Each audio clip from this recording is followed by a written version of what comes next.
Le titre de ce livre, Les paraboles de notre Seigneur Jésus-Christ, nous entrons présentement dans la partie 64 de ce livre, à la 64e partie de ce livre. Il est écrit par le bien-aimé frère Christian Brunt.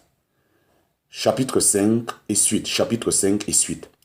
Le Seigneur Jésus a reparlé ailleurs de la petitesse du grain de moutarde et il s'en est servi comme instrument de mesure de la foi.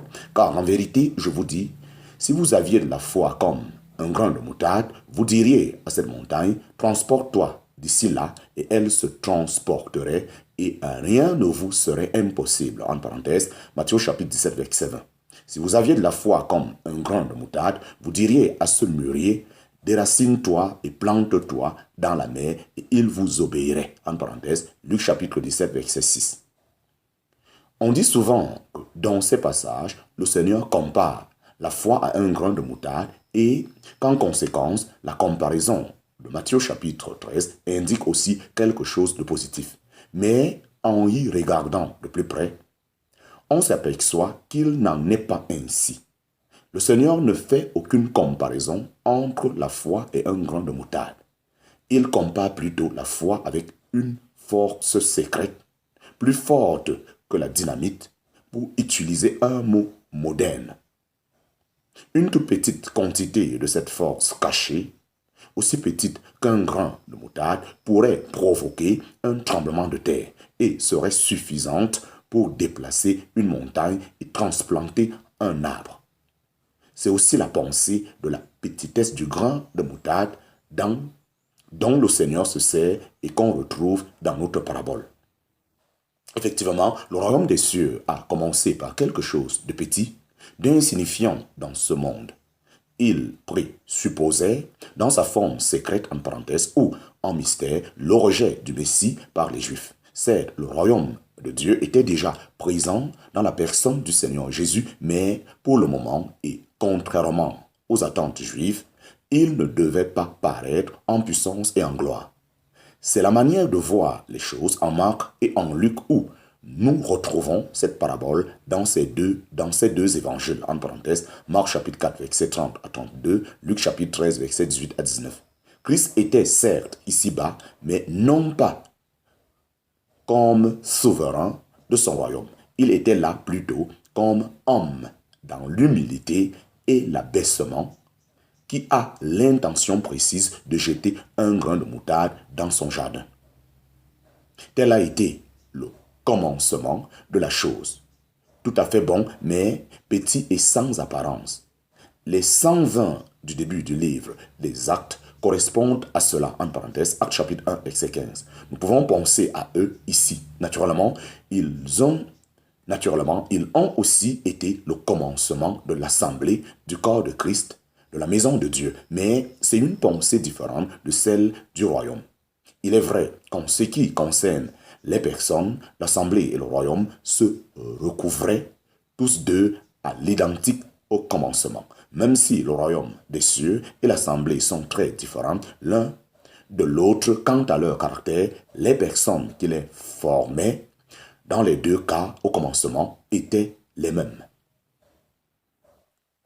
Chapitre 5, petit 3 sous 2. Chapitre 5, petit 3 sous 2. Un développement étonnant. Un développement étonnant. Le Seigneur prédit alors un développement qu'on doit qualifier d'étonnant. Le grain de moutarde allait croître, monter et devenir un grand arbre dans les branches duquel les oiseaux du ciel demeureraient.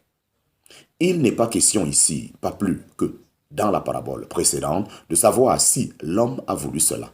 Mais c'est de cette manière que se poursuivrait le développement extérieur de la chose. Le royaume des cieux allait devenir un grand système sur la terre qui apporterait protection et abri à d'autres.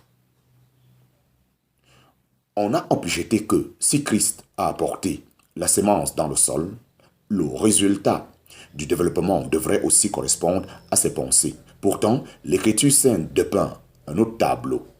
L'Éternel lui-même n'a-t-il pas planté et cultivé sa vigne? Et pourtant, au lieu des raisins attendus, elle n'a porté que des raisins sauvages. En parenthèse, Ésaïe chapitre 5, verset 2. Dans Jérémie chapitre 2, il se plaint aussi. Et moi, je t'avais planté un cep exquis, une toute vraie sémence. Comment t'es-tu changé pour moi en sarment dégénéré d'une vigne étrangère, en parenthèse, Jérémie chapitre 2, verset 21. Il faut même affirmer au contraire que tout ce que Dieu a commencé de bon, l'homme l'a gâté par son infidélité. Le jardin d'Éden ne nous en donne-t-il pas le premier exemple et le plus lourd de conséquences? On trouve déjà en Ézéchiel chapitre 31 le symbole d'un grand arbre.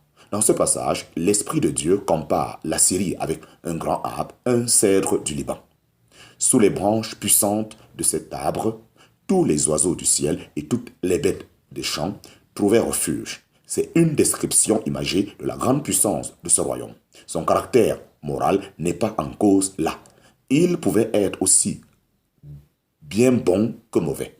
Mais le fait était que les peuples environnants se réjouissaient de trouver sous lui protection et refuge. Cet arbre était tellement beau et magnifique que tous les arbres d'Éden qui étaient dans le jardin de Dieu lui portaient envie. En parenthèse, Ézéchiel chapitre 31, verset 9. En Daniel chapitre 4, le même symbole est utilisé pour le roi Nebuchadnezzar. Il est aussi comparé à un arbre grand et fort sous lequel animaux des champs trouvent ombrage et dans les branches duquel nichent les oiseaux du ciel. La raison pour laquelle Nebuchadnezzar lui-même est mentionné et non pas son royaume réside dans le fait que toute la puissance, aussi bien législative, en parenthèse, faire les lois, qu'exécutive, en parenthèse, les appliquer, était concentrée dans sa main. Cela n'a pas été le cas dans le royaume suivant. Nebuchadnezzar était la tête d'or, les autres étaient moins considérables. C'est pourquoi il était lui-même le grand arbre dont le sommet atteignait jusqu'au ciel. Lorsqu'en Ézéchiel chapitre 17, il est parlé du royaume à venir de notre Seigneur, le Saint-Esprit utilise aussi l'image d'un cèdre magnifique et il ajoute « Et tout oiseau de toute aile demeurera sous lui. Ils habiteront à l'ombre de ses branches. » En parenthèse, Ézéchiel chapitre 17, verset 23. Notons qu'il est aussi ici parlé d'oiseaux. Nous reviendrons là-dessus. Ainsi donc, la Syrie, Babylone et le royaume de 1000 ans nous sont montrés sous l'image d'un grand arbre qui offre à d'autres refuge et protection. Il est ainsi prouvé clairement qu'un grand arbre représente dans l'Écriture une grande puissance sur la terre, qu'elle soit bonne ou mauvaise. Et nous apprenons ensuite par notre parabole que le royaume des cieux se développerait aussi de cette manière. Ce qui était d'origine et de caractère céleste deviendrait un grand système de puissance mondiale offrant aux autres refuge et protection.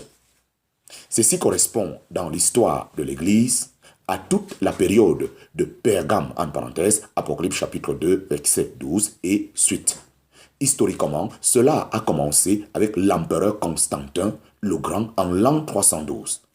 La chrétienté cesse alors d'être quelque chose de persécuté et méprisé, et au lieu de cela, elle en arriva à être hautement considérée par l'empereur de l'Empire romain, et elle fut élevée au niveau de religion d'État. Parmi tous ces résultats fâcheux, l'un des plus tristes fut que le moyen pour obtenir puissance et gloire dans le monde fut d'être bien considéré dans l'Église. Est-il étonnant que des loups ravisseurs s'introduisirent alors, qui n'épargnaient pas le troupeau, en parenthèse, Actes chapitre 20, verset 29. L'Église chrétienne, en tant que système religieux humain, est devenue une grande puissance mondiale, ce qu'elle est restée jusqu'à aujourd'hui en principe. Au lieu de garder son caractère céleste dans la séparation du monde, dans la sainteté devant les hommes et dans l'humilité devant Dieu, elle est devenue un facteur de puissance considérable dans le monde. Ce n'est pas les cieux qui ont régi ce royaume, mais les intérêts terrestres et politiques liés à la puissance. Quel développement malheureux de l'Église souffrante, entre parenthèses, Sim signifie mire. On est passé à l'Église dominante, en parenthèse, Pergame signifie forteresse. À la longue, on est passé à l'Église dominante, en parenthèse, Pergame signifie forteresse.